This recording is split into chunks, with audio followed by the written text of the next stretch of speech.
I'm gonna see if I can get y'all to follow this. This is based off of an exchange that Captain Solo and I were having. I'm gonna change some things and cut some things out, just to protect certain private things that Cap and I talk about that I'm not going to share with the rest of you all. But I posted that clip of the Bill Cosby show. I think it was season 8, episode 1. And that's the whole, and if you type it in the YouTube search engine, it's the whole serving, what is it? It's like Bill Cosby garbage can lid. And that scene will come up. I guess garbage can is, or trash lid or garbage lid is in, one of the, the reference words or whatever, the keywords.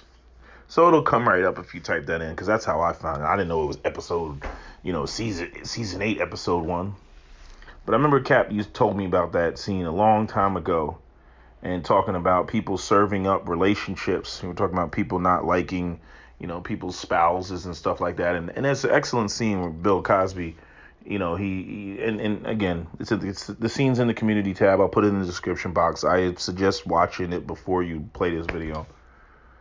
But the scene is of Bill Cosby and him, I think, who's the daughter? I forget, is it Vanessa? Whatever. She, brings home, a guy that proposed to her, and they don't, it's just like she just like dropped it on him, okay, and Bill Cosby, you watch the scene. Bill Cosby goes through the whole thing. It's like, it's not a matter we don't like you, or we don't like you, but it's not your fault that we don't like you. We don't like you because of the way that you were served up. And he had this whole analogy about, your favorite dish being served up on a trash can lid. Meaning, like, you didn't do it right. You didn't introduce the family, all this stuff, all this introduction. You just drop, oh, we're getting married, and, that's it. And Bill Cosby's whole attitude changed when, he realized that this dude wasn't a Dusty.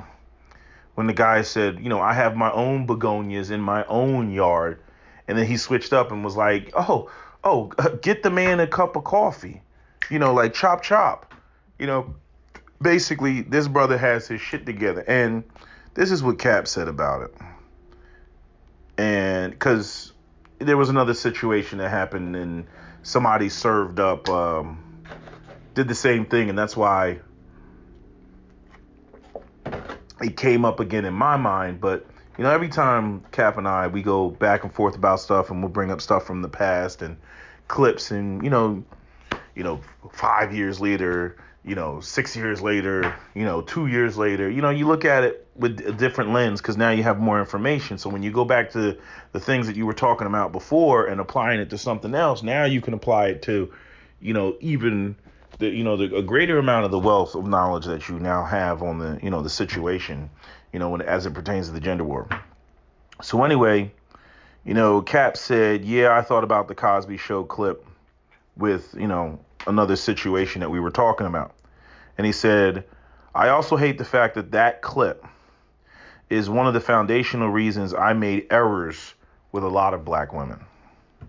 Perhaps I should have been the one standing up and saying, this shit is not real, laughing out loud.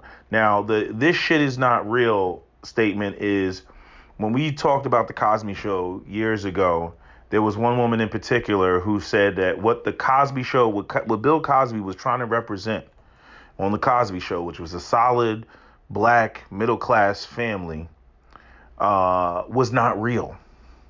Now, the household that I grew up in terms of the economics, was like the Cosby Show. 2 parents in the house, Cosby Show. But again, I've told you all, my mother was the breadwinner. And so technically speaking, there was role reversal going on. But in terms of how it affected me in terms of quality of life, I looked at the Cosby Show and thought to myself as a child that my house was pretty much exactly the same. Okay. But one woman in particular who grew up in the inner city, she said, and she was speaking for a lot of people in the inner city, that the Cosby Show wasn't real. Like, it was the Cosby Show, but that wasn't a real reflection of the black families that she saw. So where we were thinking that the Cosby Show was going to be some sort of inspiration for black people, right? Again, that's how media works. There was a lot of black people who wrote it off as, oh, that's just fantasy. That's not real black family. Real black family is single mothered households, father's not in the home, some ghetto poverty shit. And that's what's real. So that's where Cap is making the joke. He's like, damn, I should have been the one saying, this isn't real. And he continues, I asked him the question, I say, how so? And he continues by saying, you own your own house. He's quoting the scene. The foundation of being established, the badge of man. And then the response, get the gentleman some coffee, right? He says, I thought that not only would a father, which were practically non-existent, but a mother as well, respect that level of achievement in a young man dating her daughter. I also thought that her girlfriends would recognize it as well and encourage cooperation, for I had proved myself, right? So Cat was thinking, he saw that scene and he said to himself, man, if I get my shit, like the whole way Bill Cosby's whole demeanor changed up in that scene, he's like, yeah, I want to be that guy. I want to be, you think I'm dusty. You know what I mean? But, now I got my own this, I got my own that. So again, this goes back to the whole getting yourself established as soon as possible. When Cap was working for General Motors, man, he proudly wore that UAW jacket, like as though, he was a, what do you want to call it? As though like it was like he got his varsity letters. He was wearing that UAW jacket like it was a Avrix jacket and it's 1997. You know what I'm saying? Like that's how much he was proud to be a part of, General Motors, because nobody was dusty in General Motors. If you work for the UAW, you were getting full medical and dental and all that. But see, we talked about how everything just changed, in the past, and the whole thing with the drug dealers and the rappers. Here you had guys that were from the streets, didn't have an education, operated outside the confines of the system of white supremacy, or the, at least the working for the white man trope. And, women respected that. And then on top of that, they had substantially more money than the working man. This is where the working man in the 80s really died. Because you may have had some pimps back in the day, or some hustlers back in the day, but when you had that whole thing with the Iran Contras and Ronald Reagan and Rich Porter and Alpo Martinez and that whole paid in full thing, and then you had Big Meech and you had Rick Ross and all that, you had guys that were moving major weight, okay? They were doing the Pablo Escobar thing on the state side.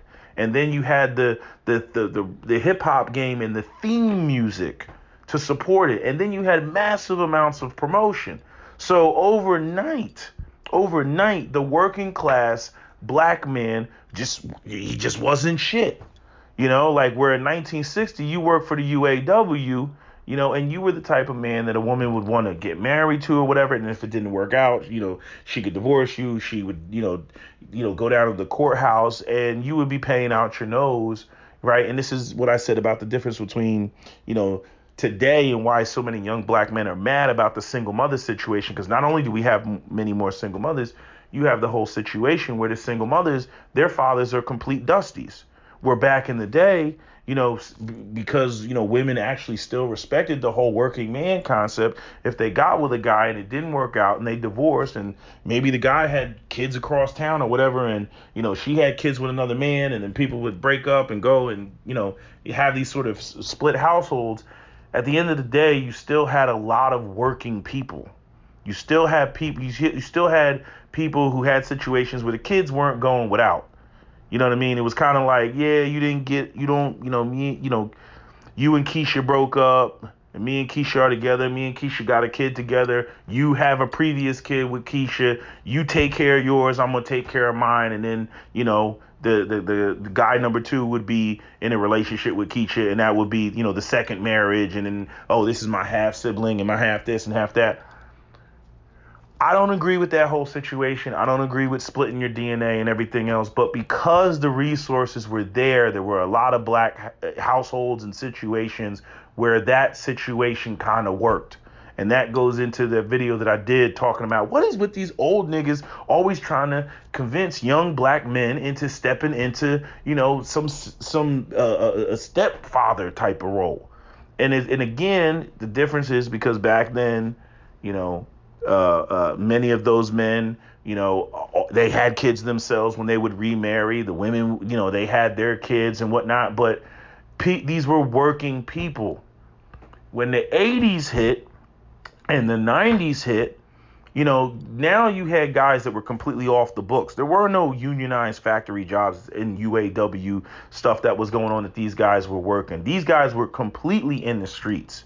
And when they got arrested and when they got locked up or when they got killed, I guess those are the three criteria. Any one of those things, it would be a situation where any dude that was going to deal with that woman would have to take on the burden of the entire load of, raising another man's child. And I don't know, like a lot of sisters over the decades, whether it's their mothers telling them this bullshit, whatever, they got just totally comfortable with the idea that this is okay. You know what I mean? And you have a new generation of young childless men that are like, this is not okay. I'm not out here, all this, don't be a thug, get your education. I'm not doing that for single mothers. You know what I mean? That was never a part of the fantasy. If that's if these black women were telling the truth, if that's what they were actually selling, then they should have actually said that. Because you would have got a whole bunch of fuck yous way earlier, and there would be no delusion about what a lot of these women were on. Again, this whole notion, I don't know. I'm taking a side trip right now, but I'm saying I don't know what. Like what goes through these women's minds thinking that the whole purpose of the black man's existence is just to simply serve them, and that it's not about what the hell we want and what we desire and what we're into. And then what these women do, they come online with you need to win a race war. The reason we don't respect you, or reason we ain't submitting, or we ain't getting that because you don't control everything, which is bullshit. It's bullshit because none of that was the criteria when they were out there messing with the Dusty, messing with the drug dealer, messing with the dude that, had all the flashy shit. It wasn't, they weren't not getting with them because those brothers weren't building anything or because they didn't control anything. They were having fun with the fast money and, doing all that shit, having babies with those. Everything was cool and everything. The fact of the matter is, as I've stated before, these women do not value, respect, or appreciate the men that are in that working category, that lame category, that 9-to-5 category. We've seen multiple expressions of this online. They're not attracted to that group of men. They're attracted to what is essentially promoted in the media. So it has nothing to do with y'all didn't win a race war and all that other stuff. But what was the reason why I went down that path? There was a reason why I went down that path. But anyway, all this ties back into the death of the working man. I mean, just the complete death of, anybody. I mean, hell, you can go off and you can make six figures. You know what I mean? But that's the first part. And the second part is what I talked about when I talked about wrong orientation. As I stated numerous times over the years, over the last, 12 years I've been online, more than that, okay, what it comes down to is wrong orientation. In other words, when the jobs disappeared and the jobs dried up and deindustrialization, and then you also had brothers that, they were on some, hey, she's getting government assistance, let me stay with her, all that shit. So that went on for too long, too much. Then you had the explosion of hip hop, drug dealing, And then again, the theme music for drug dealing, and the fact that these guys actually have money and they're in the spotlight, and they're in rap videos on vacay. I mean, it was just, working men were just done at that point. But with the fact that these guys had criminal records and stuff like that, they would get locked up, they would come out, maybe stay with her, all this stuff that even Brooklyn would be running around talking about men sleeping on women's couches, and you all owe black women for that. And like Cap tried to point out, it's like, that is not freaking black men that have their shit together do not owe you that. You may have done that for a Dusty, but dudes that were told, get your shit together, get yourself established, be the rock, be the foundation, be the backbone of your family. They've never been in a situation like that to owe black women for that. But again, a lot of black women, they want to, throw these generalizations, which highlights the type of men that they were dealing with, which were Dusties. That's why a lot of these women are so angry and so bitter when they come online. But anyway, getting back to, the key point, and I'm going to get back to the Cosby shit in a minute and what Cap and I were talking about. What it really comes down to is the fact that black women are so used to, because of the way that, these families have gone on in the black community for so long. I'd say starting from the 70s on up, because prior to the 70s, prior to 1970, after World War II, you had a lot of intact, black homes and a lot of work. Because remember, World War II, the whole rest of the world was bombed to shit. Okay, cities like Detroit, cities like Philadelphia, Los Angeles. I mean, these were manufacturing hubs. You know what I mean? Like, black men may have been at the, the bottom of the socioeconomic, totem pole, but they were still gainfully employed because there was that much work to go around. But once that died, in the 70s, welfare state deindustrialization and all that, and then you started having these sort of welfare state dynamics and whatnot, stuff that Patrick Moynihan hinted at starting in 1965. It was in full swing by the mid 70s, rolling into the the 80s. And then you can't forget issues with Vietnam and stuff like that, only further complicating the situation. But at the end of the day, I'm saying, from the 70s all the way up until now, we've had, and again, all those cultural influences, the hip hop, the drugs, the music, the death of the working man, the deindustrialization. You have black women who literally believe that they're supposed to run shit. And when they come across a man that is, some sort of professional, that basically does the same thing that the Black Girl Magic Group, screams black women's high praises for, they realize that they can't run shit with a man like that. They cannot run shit. And they can try to, you're a white man's bitch. Y'all haven't won a race for it. They can try to, they're trying to throw everything, throw shit at the wall, hope it sticks, to try to get that black man to sell his manhood at a discount. And that's really what it comes down to. All these women with all this wrong orientation. And this is where it gets worse, because I'm going to add to this, and I'm going to continue with Cap's comment, but I'm going to add to this. And Cap continues and he says, I thought that not only would the father, okay, let me back up a little bit. I thought that not only would a father, which were practically non-existent, but a mother as well, respect that level of achievement in a young man dating her daughter. I also thought that her girlfriends would recognize it as well and encourage cooperation, for I had proved myself. Nothing could have been further from the truth. The feeling of some kind of the way, that's like we always make nerdy references, but that's from The Mandalorian. It is the way, the thinking that there was some kind of way that people respected. You see another black man and he sees a young black man, and the young black man's like, hey, I just bought a house, I got my shit together, and he kind of pounds his chest and goes, it is the way. It doesn't happen in the black community. It just didn't happen. Shit had already collapsed. It had already fallen apart, even when Cap was coming up as a young man.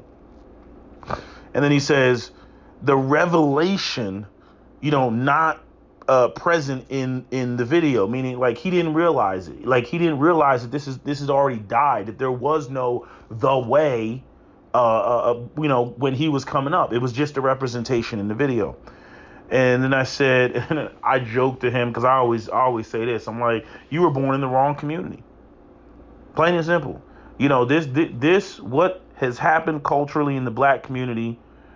And I'm not saying that other communities aren't affected, but they have way more of a stronger foundation than the black community, has. And we can talk about history and slavery and Jim Crow and redlining and blockbusting and, all that stuff and mass incarceration and the war on drugs, which was really the war on black people. We can talk about all the other ways, COINTELPRO, all the ways that we've been negatively affected.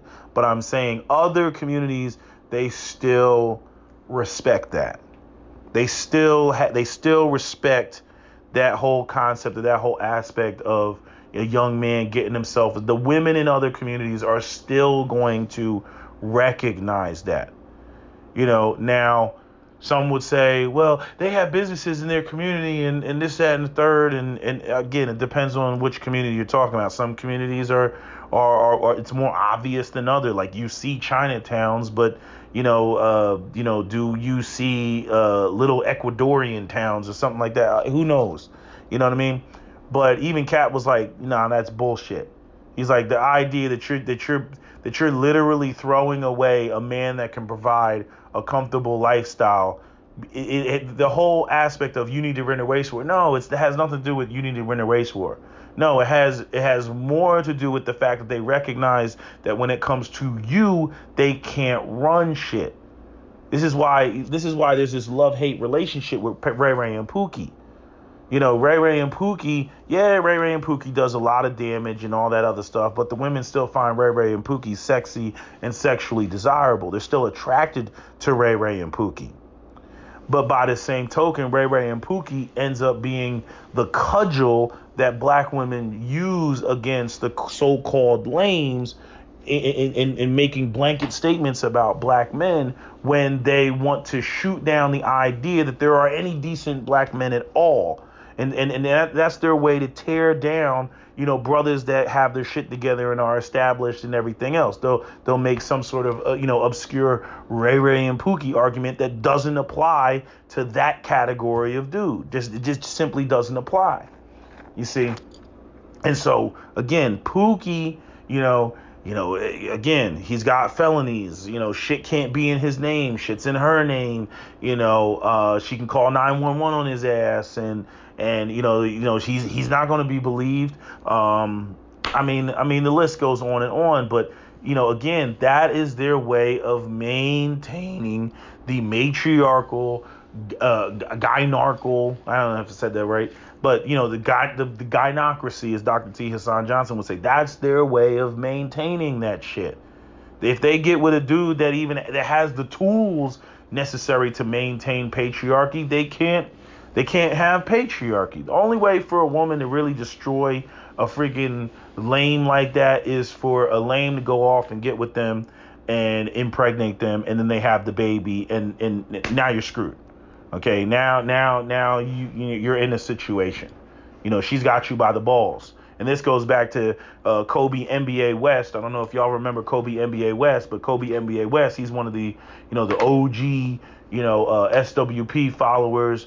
He was an OG Gen Xer on GenerationX.net. And he had a video, I might still have it, where he talked about, something like no babies, no power, or something like that. He's like, that's the only way a woman is going to be able to get her claws into you is if you go off and you have a baby with her. Outside of that, she has no control of you. And at that point, that's why they have to character assassinate you. They have to destroy you because you're making them look like a fool with a lot of the decisions that they're making. But the decisions that they're making are connected and tied to the belief system, again, wrong orientation, that they have, that, the black community is matriarchy and they're supposed to be in control. Supposed to be. That's the key word right there. Anyway, continuing. I joked and I said, wrong community, my man. And then Cap was continuing with his statement, and he said, the avoidance of said established man, also not present in the video. And what he's saying is, in the video, like, it didn't show, like, that video showed that once a man, hey, Mr. Cosby, I have my own begonias in my own yard. Oh, get the man a cup of coffee, right? That's what was sold to Cap. That's what motivated Cap. He was like, I want to be that guy. I want to be the guy with the begonias in his yard, and then I want to be the guy that tells whatever woman I'm dating, tells her father that, a guy, again, the idea that he's actually present, tells the father that, and then the father, looks him in the eye and shakes his hand and says, welcome to the family, right? Because you're not a Dusty. Right? Fathers are supposed to be there to protect their daughters from dealing with Dusties. But like I said before, how can the household cannot compete with the community? And the community fell off, and what helped push the community in the direction of falling off wasn't just, the economics and all. That's the main thing. But I'm saying you also had that heavy influence from media, of just the explosion of hip hop culture. So now regardless of whether the men were on some, I only respect another man that's established like your father and can take care of you like I do. What does it matter if the women are out here and they are interested in, friggin' the rogue males? And this actually ties into, remember the white guy that I was telling you about that made the statement that he felt like black guys were cheating the system. And I might add that to the end of this video, so hold on, because I might read to you the exchange that we had about that, because I was talking to a different white guy, and, just on some intellectual shit. When you get people who aren't on the, just racist bullshit, and you're like, all right, you seem like you're an intellectual dude. Let's pick each other's brains about this. Okay. So, continuing, where's this at? And then Cap continues, he says, and finally, the labeling of the status for a young man around 25 years old, as just being, that's what you are supposed to do in the face of all a good black man is hard to find talk of the 1980s was also not present in the video. So he's talking about like all the basically the misinformation of the signaling, the virtue signaling that Bill Cosby was trying to do. Like, in other words, yeah, that 1950s model that Bill Cosby presented in that video, which is the crazy thing is like by today's standards, there would be women screaming that episode right there, that Bill Cosby needs to be canceled because this episode, he wrote this episode, and this episode is misogynistic. Why can't she have her own house with her own begonias in the yard? Like, literally, there would be women today who would be saying this. Just like I said about Eddie Murphy Raw. Eddie Murphy Raw, today, Eddie Murphy would be canceled. Oh my God, he's making jokes about gays. Oh my God. And the same thing. Like, that is how far off we are. To sit there and have a man who Bill Cosby, in the Cosby Show, he's a doctor, his wife is a lawyer. To have a man to, raising all his kids, Vanessa, Theo, and all that shit, right, Rudy, all that stuff, right, beating the odds, and, wanting to shake a man of, another man that wants to marry his daughter, bought the ring and everything, congratulating him on, being established and everything. To today's modern feminists, that's a problem. And this is what frustrates me about black women as a whole. This is why, like, I have a lot of anger when it comes to, African American women and all this double talk that you see on the internet. They'll sit there, like, even I was watching Shay Sade, and I called it before. All the insults, this pick-me insults that freaking Mahogany Pink is throwing at Shay Sade. She's talking about, and the patriarchy. I was like, I said this bitch don't like patriarchy. And that's why the whole black women getting with white men or any other race of men is a joke. Because all of that is patriarchy, and it's total bullshit with, again, all these wrong orientations and belief systems that these women just magically switch up when they go over the fence. It's bullshit. They don't even want to lose the weight, everything. Again, I wish I could fast forward another 20 years, okay? Because all this stuff the divestors and all these black women are talking online, it is not going to play out like how they think it's going to play out. They have too many issues and too many hang-ups, that they think are going to fly elsewhere. And the stupid thing is, they already know this. This is why you get the sisters that only want to hyper-focus, do the whole black male worship thing. Because all of this ass backwardsness, it works on this side of the fence. All the shaming, all the Earth Mother Goddess, High Priestess, Hotep, all that stuff, melanin content, Wakanda, all that works on this side of the fence. There's a lot of bullshit that black men struggle to challenge and question, because for fear of sounding self-hating if you're pushing back. Fortunately, due to the manosphere, we've shed all that bullshit. Okay? But there's still a lot of brothers out here in the community where that shit works until they get into the manosphere conversation. And I know that's why our conversation is so hated and loathed, you see. But, this stuff, they're not going to be able to take that over the fence. Again, all these women, all these, the Cynthia G's, the Pink Mahoganies, they're like, what is it? It's like, what is it? Who calls it that? Pink Book Lessons calls it conditional femininity. This conditional bullshit. And that's what it is. It's bullshit. These women are not going to, they hate the concept of patriarchy, and they're trying to say, because the black community is broken and there's no patriarchy, that's why we don't fall. That's bullshit. They fundamentally believe at their core that they're supposed to run shit and everything else. They're no different than these damn white women that are already being fucking provided for, attached to the white men that are already dominant and still bitching about feminism and still bitching about, up there arguing with Jordan Peterson, about, feminism and shit like that. And, it's like even freaking, what's his name? Bill Burr talked about that shit. Like, white women bitching about what they're not receiving. He's like, bitch, you're in the jacuzzi with me. Like, what the fuck? But see, this goes back to the whole idea that they want to be in charge. Again, that whole, the male great white shark, going back to,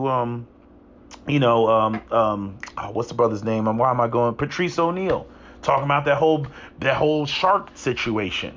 He's like, I'm the male great white shark. She's the female great white shark. But she feels some type of way because she's in my shadow.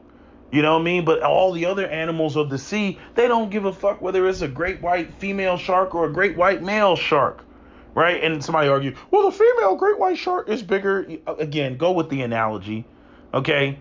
The point is, all the animals of the sea, they don't care. It's a great white shark. They don't care where it's male or it's female. But this ties back into, women not getting, the acknowledgement and the respect and everything. And see, this is one of the things that none of us knew coming online. We can talk about the race stuff. We can talk about the group economics. We can talk about patriarchy, matriarchy, all that stuff. What has changed, or what we didn't know, or what the dishonesty of feminism has been, is none of them said that they actually want the title and the recognition the same as men. Like, they actually want to be in the male spot. They want to be in the male space and get the same type of respect and recognition that the man does, which by default, a man is not going to want to choose a woman like that where he's got to fight her for the damn spot that he's supposed to get. And this is why you have these women that come online and they want to smash the patriarchy, smash all this. We must change society. We must get rid of all these sort of gender roles and gender identity and get rid of all of that so that they can create this new paradigm. Okay, where all of it is just going to benefit women. Women are going to, I can wear the pants, I can make all the money, you're still going to be chivalrous and treat me like a queen, I get recognized and all that other stuff, you're my little servant, you get patted on the head, and it's like, none of that motivates men. You know, this is why you get all the shaming and all this other, when other races of men, they do this for their women. And they're in charge when they do that shit for their women. They run shit over there with their shit. And then black women make these arguments like, well, if you want to run shit, y'all niggas is weak. You have to overpower us. Right? They'll come with this overpowering bullshit. Like, no, the fact is you don't want to cooperate because you don't like that dynamic, period. You don't want to be standing 2 paces behind me, period. Even if I was providing, because you don't like the fact that you're 2 paces behind me. You know, well, if you are a real man, you can handle a woman 5 paces in front of you. Like this, it doesn't even make sense at that point. How is that hypergamous? How are you dating up at that point? If the whole thing falls apart. I'm not telling you that you should reduce yourself to be with a powerful man. I'm saying if you're a powerful woman, you need to get with a more powerful man. But the whole problem is that men are not attracted to the same things in women that women are attracted to in men. And you cannot explain this shit to any of these bitches online. They think they think that if they like a dude with a big dick, he's running around looking for a female with a big dick. He don't like dicks, so you're not going to be able to sell him. Your dick. It's like Cap made a funny analogy the other day about people like he was talking about some light skinned woman was making videos or whatever, and she was like, I've never been attracted to black men and everything. And Cat was calling bullshit, because he's like, why are you even making videos if that's how you really feel? You felt you weren't even being in the conversation. But the whole thing with like not valuing black men, whether black men are into you or not, right?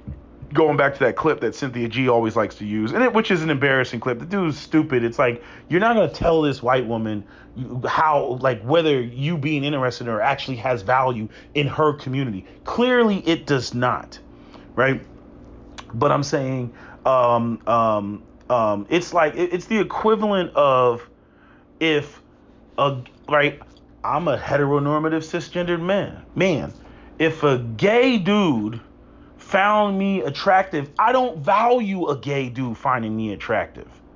You see what I'm saying? Like, there's no value there, so you can't say that like, in other words, it would be like like how I want to explain how would it explain it, because the whole thing was revolving around colorism. It would be like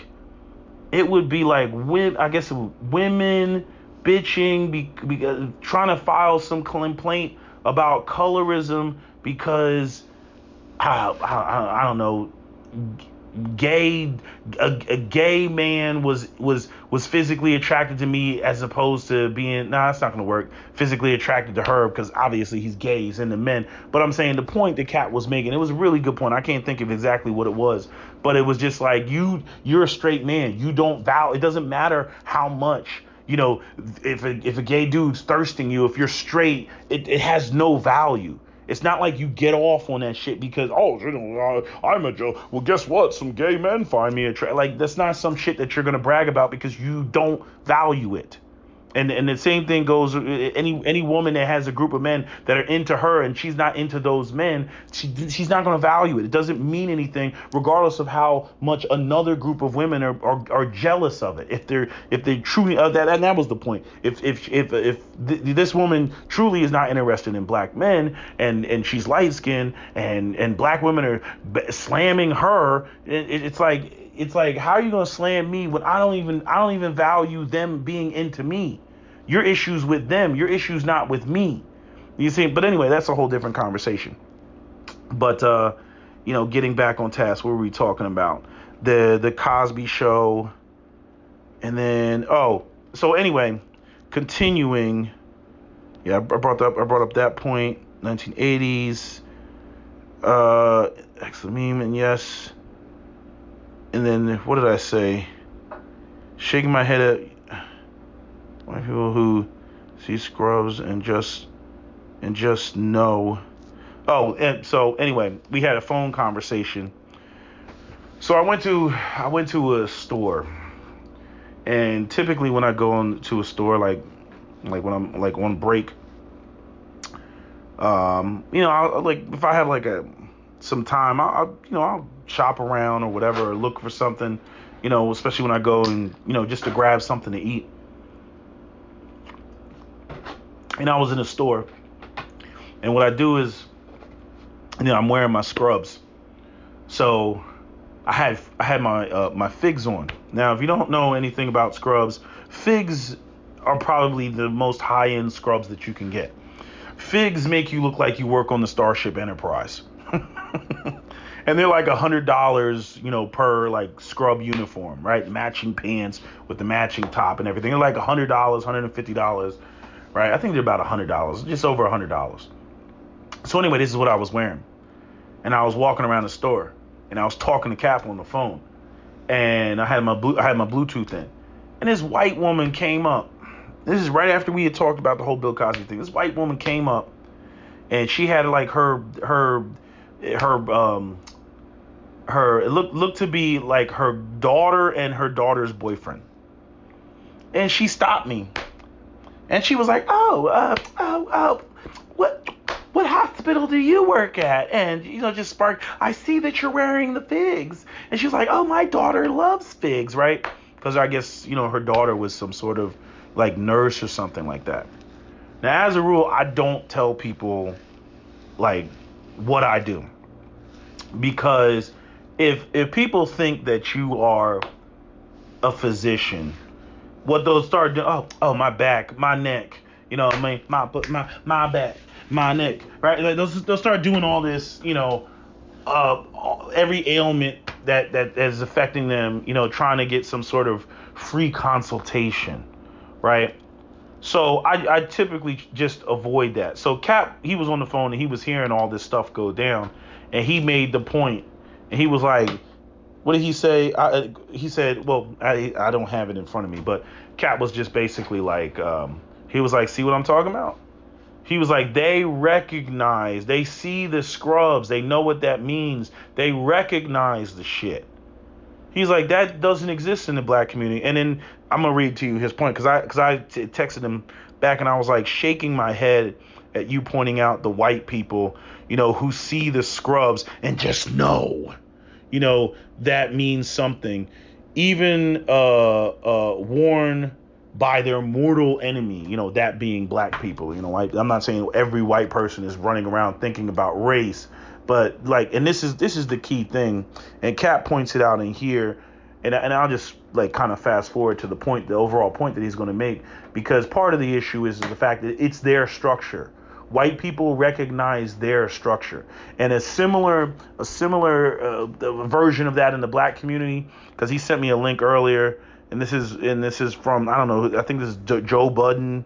No, that's Joe Budden's in the background. I don't know who made this video, but the video is called Why Doesn't Hip Hop Respect DJ Vlad? Why doesn't hip hop respect DJ Vlad? But I'm saying DJ Vlad, black people have already given him, all the attention in the world for him to make all the money that he makes. So it's pointless to talk about why he's not respected, because technically speaking, he is respected. But the point is that, when people come into the black space, and this is the whole problem with the way that black people share their culture with everybody. As if you're like Eminem or whoever, if you come into the space and you do certain things that are a part of the black structure, the black urban hip hop culture structure, black people respect it. We give those people props. We give them recognition. And that's what white people do when they see that you operate within their structure.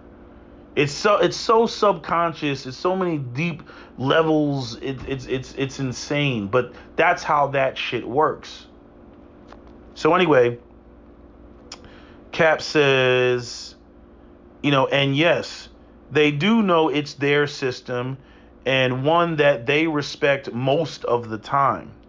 The problem with black people is, and then he talks about, you being a healthcare provider, but you are not part of a black male hierarchy. And this goes back to what Thugtician said years ago, and then he actually says it here. So it is difficult for black people to rank you according to their own standards.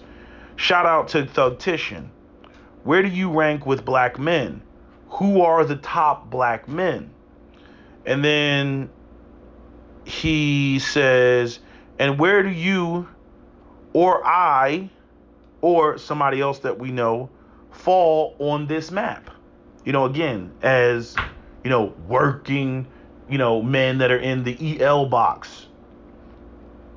And this is why, we always talk about how, ELs would have to work together and, basically control the economic landscape of their own communities, where black people reside, control the banks, control the businesses, control, whatever, have something that competes with Home Depot, all that stuff. But, obviously all that's predicated on some major industry existing that, is supporting that entire community. But I'm saying this goes into the whole why you would have to control the economic landscape of the community as a group of ELs to at least eliminate this complaint. The idea that you, like, how do they rank you? Like, what is your influence or impact in the community? This goes back to, what we talk about when we talk about the black church and how, the black church was a place where young men could go. It was a social gathering. Young men could go, and once they get through all the white Jesus talk, then they can start talking about business. Like, hey, I got a 17-year-old son. He's about to be 18 next year. He's looking for a job. You think you could get him in the plant? And then Mr. Jacobs would go off and probably talk to somebody, pull some strings. Probably would have to, see if okay it with a white person who was probably above him. But I'm saying the fact of the matter is for the most part, most of them could get a young man in the plant and say, hey, look, we trying to, get them in the plant because there was enough jobs going around. But because white people control all the jobs and economic opportunities, when shit starts changing and jobs start going away, again, black people, last to get hired, first to get fired. So we end up being, directly affected by that. And, contrary to popular belief, you cannot just mom and pop it to death. You're going to have some sort of home base. You're going to have some sort of connection back to Africa where things can be manufactured cheaper and it's mutually beneficial for the Africans and African Americans to where you can import goods and products back because that's what the Chinese people are doing. You know what I mean? That's what the Koreans are doing and many of these other groups. And then you have like the Arabs and the Indians that are just kind of like intermediaries. But even the Indians control, areas where they actually are the source of the products that black people use, especially when it comes to black women and weave. You know what I'm saying? Or the Koreans controlling, natural black hair products and shit like that. That should never happen. But yet it's been allowed to happen. You know what I mean? So again, it's not like the complaints that black women file are complete bullshit. In other words, as I've always said, they're valid points, but they're illegitimate complaints. Okay, they're valid points, meaning they are true statements, but they're not the reason why the women are not doing what they're doing or what they're supposed to be doing. That's not the reason why. It has nothing to do with that, but it's a valid point. You know what I mean? It's like a colorist. Like a colorist, he wants light skin because he's attracted to light skinned women because he thinks light skin is more feminine. But he can make a valid point and say, well, the majority of black women are overweight. That is a true statement. But that's not his reason for why he's not getting with black women. His reason for why he's not getting with black women is because he's into light-skinned women and all the concepts that revolve around light-skinned women. Not because, the majority of black women are overweight. Because even if they were slim, since he's such a colorist, it doesn't matter whether they're slim or not. He's still going to be on his light skin shit. And that's what I'm saying about a lot of these black women out here who file these complaints.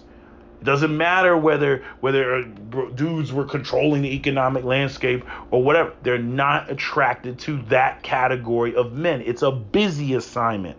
It's a busy assignment to shut you up from criticizing them and what they're doing and the choices that they're making and how they've contributed to these problems. That's why my attitude is eliminate that, shut them up, even if it is a busy assignment, and now they got nowhere to go. Oh, I'm sure they'll try to find some sort of mental gymnastic way to get around,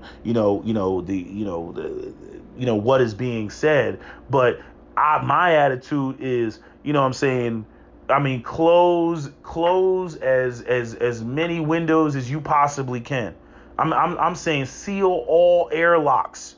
You know what I'm saying? And remove all the oxygen from the room. You know what I'm saying? They would leave them with no air to breathe, as far as I'm concerned. Because at that point they got nowhere to go. They got nowhere to go. Oh, no, can't go. Can't take that exit hatch. We've already sealed it. And then you'll really see the bullshit that many of these women are on, but they can hide behind all this other various shit. So Cap continues and he says, and what is worse is this. He says, black women look at you like, now that you have a degree and a status, you would be an excellent addition to their collective under their leadership. Right there, excuse me. Let me read that again. Black women look at you like, now that you have a degree and status, you would be an excellent addition to their collection under their leadership. And then you know, him and I, we got a joke because I sent him a picture. You know, I sent him one of those gifs of freaking the Borg from Star Trek. You know, resistance is futile, because that's literally what these women are on. Resistance is futile. You know, freaking, you know, what was Jean-Luc Picard's Borg name? Was it Locutus? What was his name? Anyway, but that's the joke. So we had a little fun there, joking about that. And actually, let me read to you the exchange that I had with a white guy. And I'll just combine the two videos.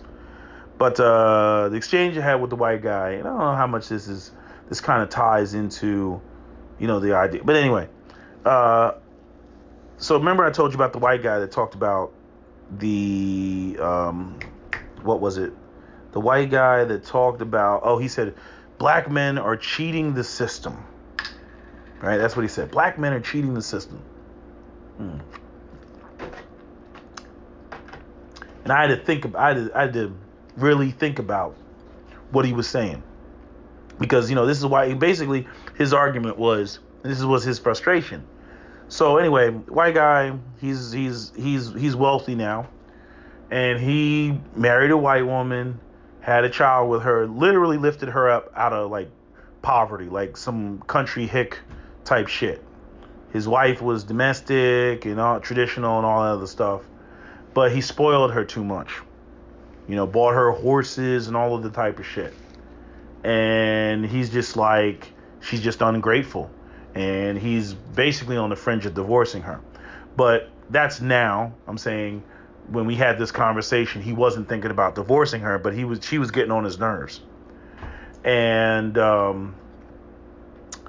he said to me, you know, black men cheat the system. And the reason he said that is because he felt that, like, as a white man, he had to do everything. He had to, like, where a black guy just comes through and just, you know, big dicks and swag, and he's able to get, you know, white women, other races of women and everything, right? Really, him really not comprehending. I'm like, you set all this shit up. You created the chocolate mandingo. You all control the porn industry and black.com and all this other crap. I'm like, your people set that shit up.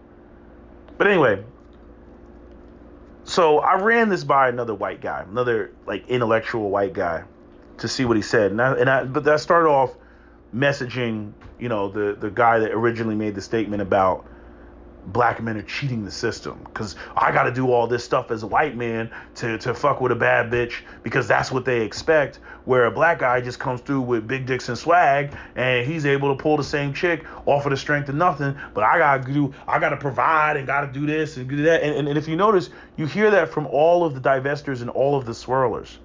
They come online and they talking about how they're gonna get these white men to do all the stuff that black men ain't doing. You know what I mean? There's been a couple comments of white men like, no, we not. That shit gonna make me choke. That shit is hilarious. They're like, what you talking about?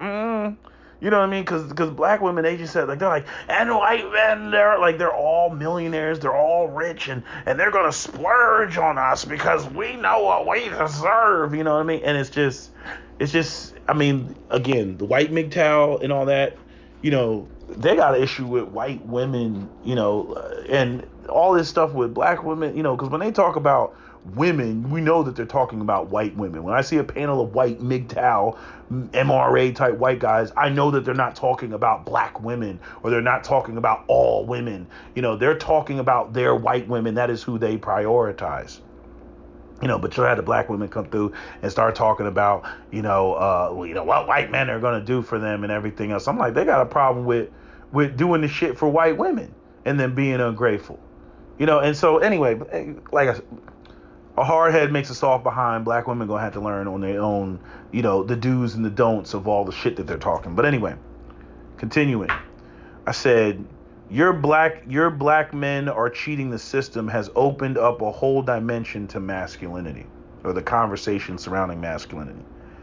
Had one of these deep intellectual convos with another white guy, and he broke shit down like all the Viking shit we see are white men trying to reclaim their masculinity in a world that has feminized them. Right? If you notice, like Vikings and movies like The 300 and shit like that, like a lot of your white supremacists love movies like that because that's the only time they get to see themselves in this real masculine depiction. Like I said before, in the 80s, there was Jean-Claude Van Damme, Sylvester Stallone, Arnold Schwarzenegger, right?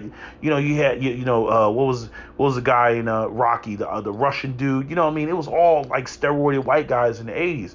That's kind of died if you really look at it. And this has been talked about before. There's other channels talking about the, shows when we went from Dad Knows Best, Leave It to Beaver to like white men were just, buffoons. Like what was that, King of Queens and shit like that, just buffoons. The wife knows what's going on and she's an educated woman and the white man doesn't know what's going on. So there's been I have to acknowledge that there has been an attack on white male masculinity, and I'm saying that as a black man. I think masculinity has been attacked across the board, but I do recognize the optics, being objective about it. People, like a lot of black people, they don't take time to really think about it like this. But anyway, continuing, I said, had one of these deep intellectual conversations with a white guy, and he broke shit down like all the Viking shit we see are white men trying to reclaim their masculinity in a world that has feminized them. They see black men all over the media talking all this killer hypermasculinity shit, and there is no outlet for the beast within, as he called it, for white men.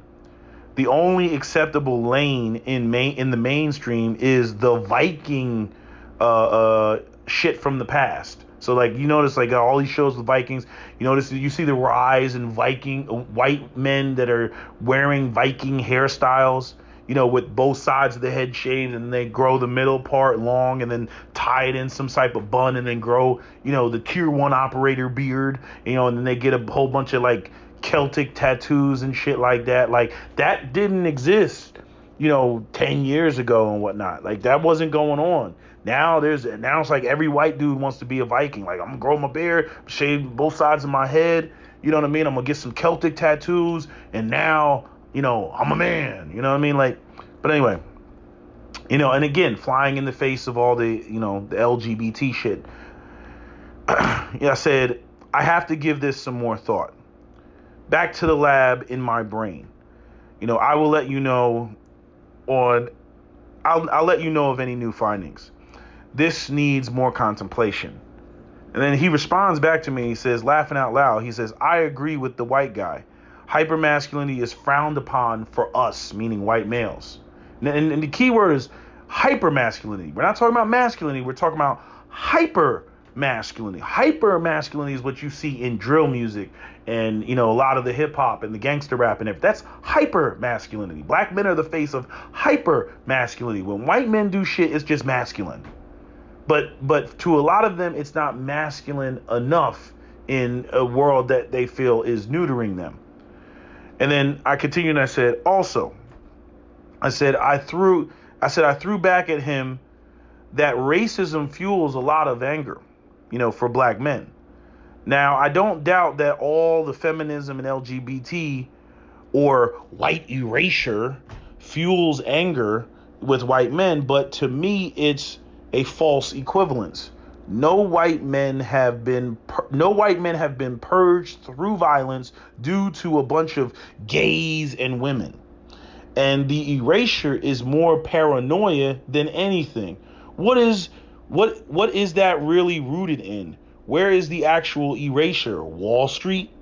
The banking system? Positions of real power? Idiots are focused on representation erasure rather than actual power. And the areas white men are often jealous of are in areas that wield little to no power. Porn, sex god stereotypes meant to distract black men from power. Right? And I'm telling this to a white guy.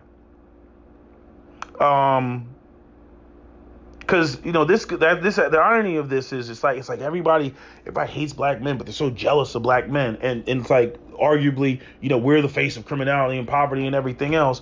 So you got white guys that are jealous of black men with hypermasculinity and big dicks and swag, right?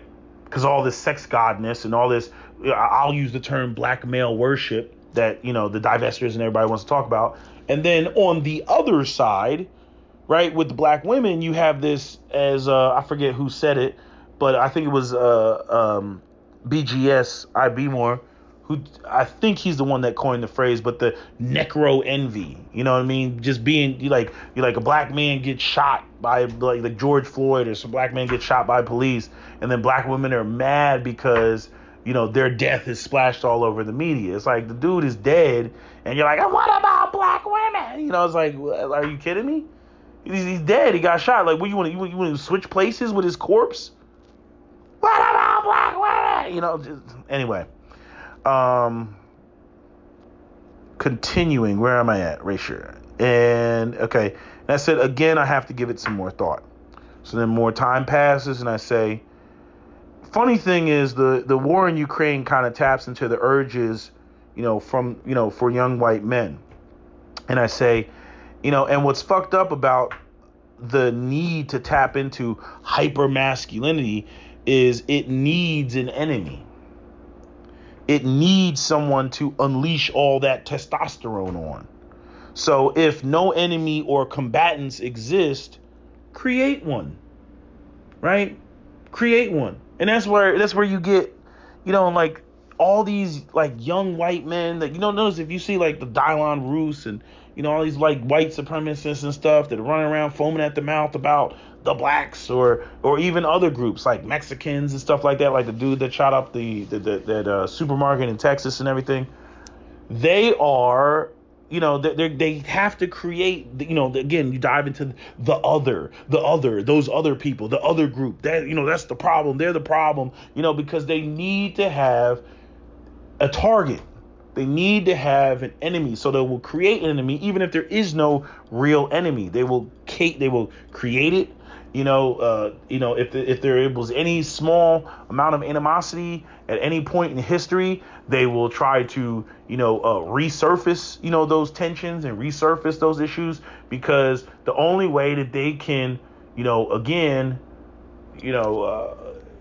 unleash their hyper masculinity, right, their savagery, is they have to have a target, which means they have to have an enemy. Those people, right? And oftentimes that ends up being, us. Although, all right. Battery died. Had to go recharge it. So where am I at? So, yeah, talking about creating enemies. So, anyway, the white guy responds and he says, black guys what does he say? Black guys get athletes and thugs. What do white men get? And then this is me responding. I say, everything else. Like, I can't even believe he asked me that question. He's like, what do white guys get? Black guys get athletes and thugs. What do white guys get? Everything else. Like, are you fucking kidding me? So anyway, I wrote athletes means modern day gladiators, right? Which means, again, bottom of the totem pole, right? Who actually owns the teams. And then thugs, that's just another word for criminals. I said, It's a byproduct of being excluded from the system and regular ways of establishing one's masculinity. Back to what you said a long time ago, I said what was not factored in was female nature. Their attraction to, because I asked them a long time ago, let me explain that. I asked them a long time ago, about, the way that black men were promoted to get him to understand. I'm like, all this stuff, we don't control that. We don't control the media. So you're bitching about the black male image and how, like, it's white men, they feel in some type of way. I'm like, you need to talk to your white men that control, all the television networks and everything else, because you all created our stereotype. We didn't create our own stereotype. You all created our stereotype. So don't put that shit on us. Like we were sitting at the executive boards, making all these chief decisions. I was like, you all created that. And I was like, go back to A Birth of a Nation. White woman, she throwing herself off the cliff, just to not be raped by a white man in blackface. Right? And look, that was one of the reasons you had one of these high yellow guys. He wrote in that during the insurrection of 1898, he actually wrote in the newspaper that a black man could be substantially attractive enough for a white woman to find a black man physically attractive. Oh man, the white men lost their shit, burned down the newspaper and everything. They lost their shit. Meanwhile, now today, blacked.com. Now it's like, oh, let's show all the black men in the world banging white women. Which, in my opinion, going back to Gail Dines with her article King Kong and the White Woman and what she said about Hustler magazine was really about maintaining that animosity with working class white men, making them feel some type of way. She has an article where I think it's King Kong and the White Woman, where she talks about Hustler magazine and how the cartoons in Hustler magazine were designed to attack working class white men. Working class white men were always the ones that were getting embarrassed by the virility of black male masculinity.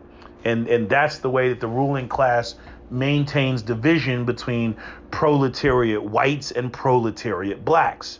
You keep the black man as a sexual threat going all the way back to Birth of a Nation. You make white men the vanguards of white women's chastity and virginity, and you constantly put the idea of black men as a sexual threat. And then, this, again, further creates curiosity and things like that, forbidden fruit and stuff that does go on between black men and white women. Going back to what Tariq Nasheed said many years ago, that the only two free people in America are white women and, white men and black women. Because white men have always had access to black women, but black men and white women were forbade from having any interaction whatsoever, right? Upon threat of death, especially for the black man. Anyway, continuing, let me back it up a little bit because I want to read the whole section in together. Back to what you said a long time ago. What was not factored in was female nature, their attraction to rule breakers and rogue men. Women are the wild card. You can set up white civilization for regular men who believe the goal was to attract women, which it was not. But when women go against that, then what? So in other words, white men can set up patriarchy, white patriarchy, all that stuff. Well, so what happens when the white woman still wants to run out there with Jamal and is having Jamal's babies? Then what? If black men are painted as the ultimate bad boy, then what? Again, that the issue of the hyper masculinity, which is why you got all these white guys running to the Viking shit. Now, some people would argue, oh, it's white supremacy, and, they're trying to come up with Aryan this and Aryan that and trying to link to the past. And no, I'll notice that. It's just so funny. It's like you go to black men, ancient Egypt, pyramids of Egypt, Hotep, all this, the Eye of Horus, right? Every time somebody wants to talk about some greatness, they always got to go back to ancient times, right? Isn't that some funny shit? White men arguably are at the top, not even arguably, are at the top, in terms of military might, economic power, and all that other stuff. And I'm like, you got to go all the way back to some Viking shit? But if you really look at it, they're not. See, I guess what white men lost in establishing civilization, right, and literature, is they lost the savagery, the virility. This is probably part of the reason why you get these cops that are always extra out here ready to kill somebody and shoot somebody and everything else, right? Because they're trying to regain that. And this is something that I've been peeping myself for a while. I've talked about this before, about this issue with black male hyper masculinity, which makes everything next to it basically look like some weak shit. Freaking. I mean, that's just what it is. I mean, go listen to some fucking drill music and shit like that, and then go listen to what white guys typically listen to, with no profanity and no, it's like it's night and day. One gets you charged to go fuck some shit up. The other one is like, it's like, is it nap time? That's just how I look at it. But anyway, but the question is, but when women go against that, what then? And the same thing applies in the black community. If you start out with working, gainfully employed men or whatever, and that whole idea of the working man is completely killed. And then women are going for the bad boys, like what do you do then? The whole idea of being civilized is that you are not supposed to engage in violence. You're not supposed to crack anybody over the head. It's supposed to be, these are the rules, I did this, I provided this, I established this, and you are supposed to want me now. Right? That's the attitude. And I'm saying what's so funny is the same way that ELs will sit around and bitch about I have this and I have that and these black women don't want me, is the same way that you'll have white men that are running around bitching about the fact that, we did this and we did that, and why is she over there sucking some black dude's dick? Why is that even going down? How is that even going down? Do you not see all that I am as a white man? Do you not see all that I control? You see? But yet, again, they see this. They see that shit going on, and then again, it's reinforced in porn, and it's reinforced in music videos and everything. And personally, I think a lot of this stuff is done intentionally to maintain that white male, black male animosity towards each other so that nobody focuses on the white elites. Moo ha ha ha ha, right? But do I ever think that any of these white guys are going to wake up and realize this and decide that they want to, come form Voltron with the black proletariat like Stokely Carmichael used to talk about? No, hell no. With the Communist Auto Workers Party? No, hell no. Hell no. They've been pointing this shit out, for over 50 years. And again, the white guys, they still don't see it. They again, white supremacy is the strongest religion, and that's what they believe in. And they don't recognize the aspects of capitalism that don't give a fuck about the white proletariat. But that's a whole different conversation. So anyway, continuing, I say, and you have to look at the way hip hop is promoted. They aren't broke. And then this is good where I get into the points that I've already made. This is the same thing that happened internally within the black community, the point I just made. Hardworking men got pushed out.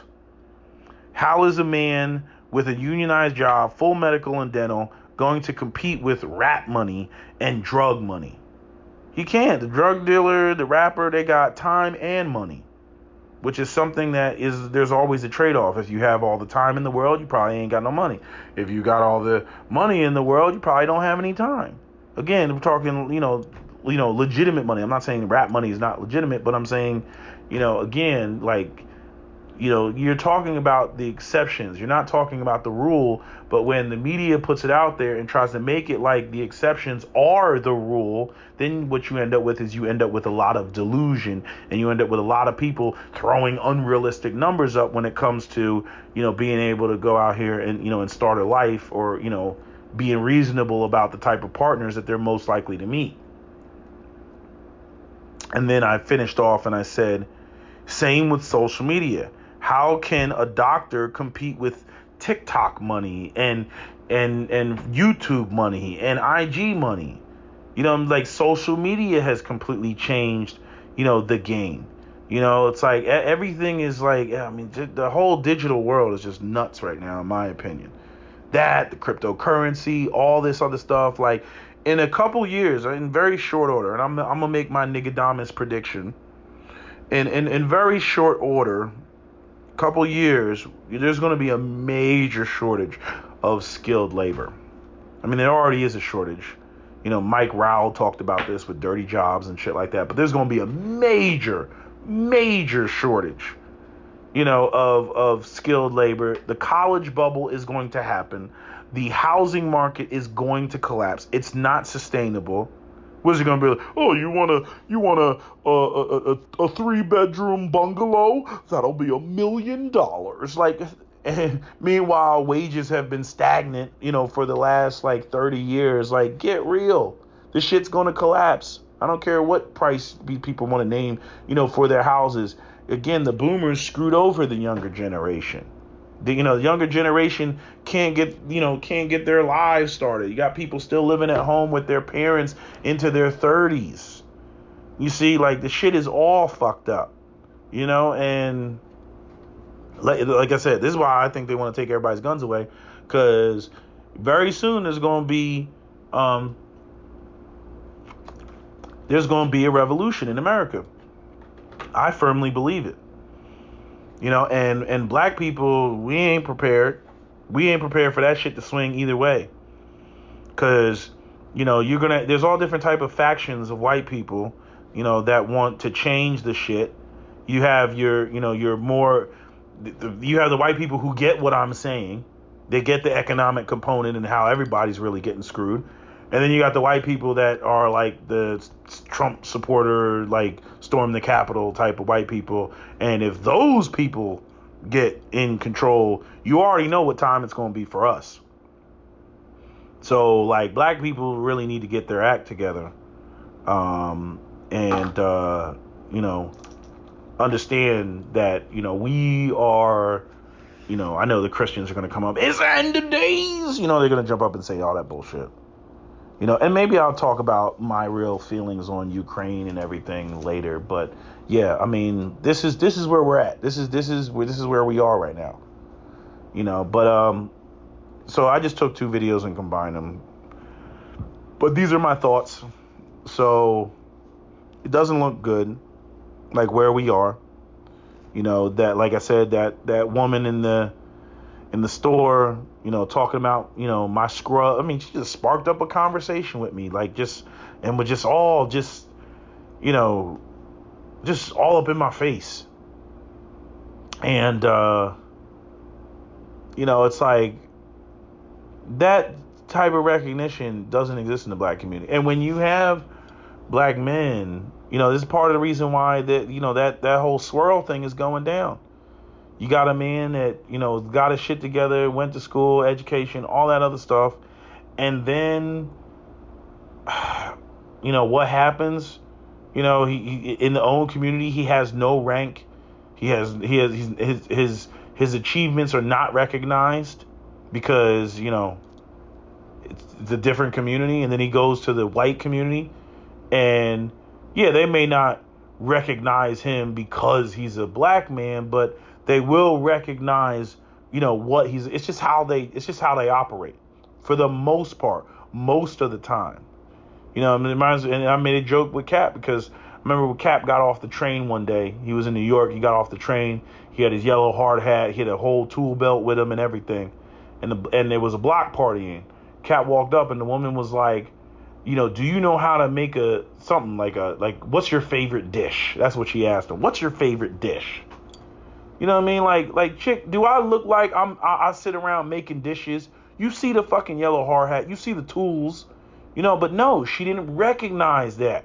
And this is part of the problem with, even some of the, you're maintaining another man's patriarchy. You're not maintaining your own. People not seeing where your skills are being directly applied in the community that benefit them. This is the problem with, again, I'm not saying it's not a problem. I'm saying, but this is the problem with, us not The things that the things that we do ultimately maintain the white infrastructure and the white community. It maintains their patriarchy. It does not maintain our patriarchy. So that's part of the reason why, some of the respect, is not given. But there's also a greater cultural aspect of why it's also not given. And the joke was, that, here he is, getting off the train. Black woman approaches him. What is your favorite dish? Like as though he's some sort of chef or something, even though he's covered in grease and dirt and power tools and everything else.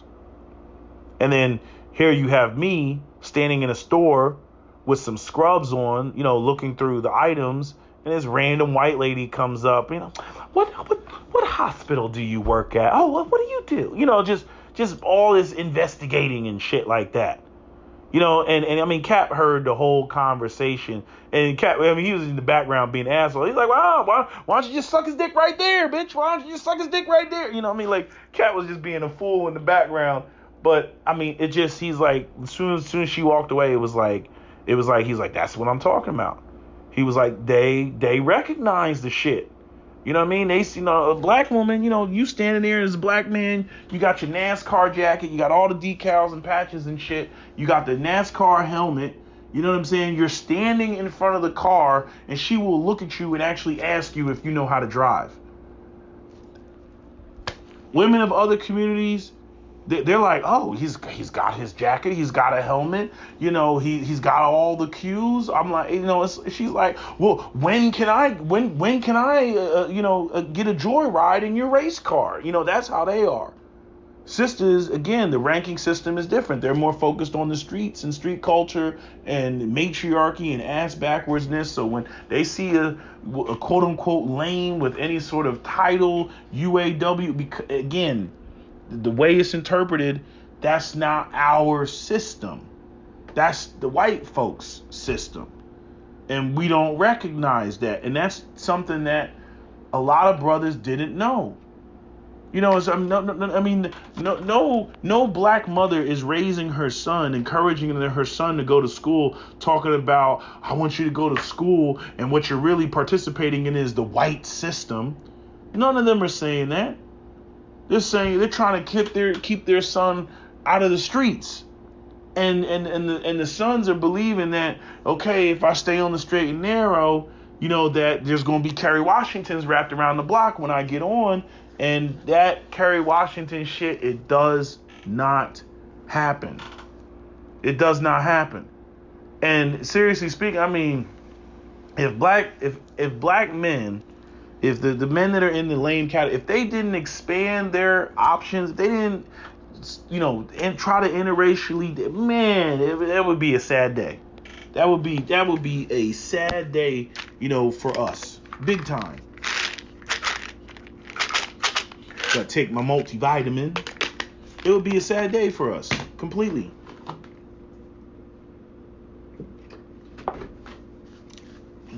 Because in other communities, and I know there's going to be some sisters that get upset with me saying this, but in other communities, the fact of the matter is that there is the recognition of structure, the recognition of achievements, that are exhibited by men. They see the title, they see the badge, they see the jacket, they see the equipment, they recognize that shit. But in the black community, it's so bad that it's not recognized. And I'm not saying that there aren't valid reasons why it's not recognized. I'm just saying it's so bad. I don't even know how you would fix it at this point. You know what I mean? Because you see the pushback. I mean, you can't. What starting point do you have? Here, I have a black man. He's a lawyer. I present him to you. He's successful. I present him to you. And what are most sisters going to say? They're going to come with some matriarchal shit. They're going to come with some patriarchal. We don't like patriarchy. We don't like black patriarchy. Or he's just individually successful. He hasn't won a race war or some other he needs to get with my program. You know, they're screaming, I want a high value man, but they want a high value man that gets with the matriarchy. I'm like, he wasn't geared like that. What do you think? He went to law school and did all that shit just so he can get with your program? That's not going to happen. That's not going to happen. Well, if that's the case, then destroy him. You know, like, and that's their whole thing. And at that point, that's why I'm like, you got to stay away from these women. You got to stay away. I hate saying it, but it's like women that are like that, women that are that toxic, like, you have to stay away from those type of black women. I'm sorry, but you do. I'm not going to sit here and say stay away from all black women. I'm saying vet them as best you can, but we have a serious cultural problem at this point when it comes to this situation. Major cultural problem. You know, and you know, maybe this will help people understand what's going on, but this is where we are. This is where we are. So anyway, that's all I got to say. That's my video. SWP out.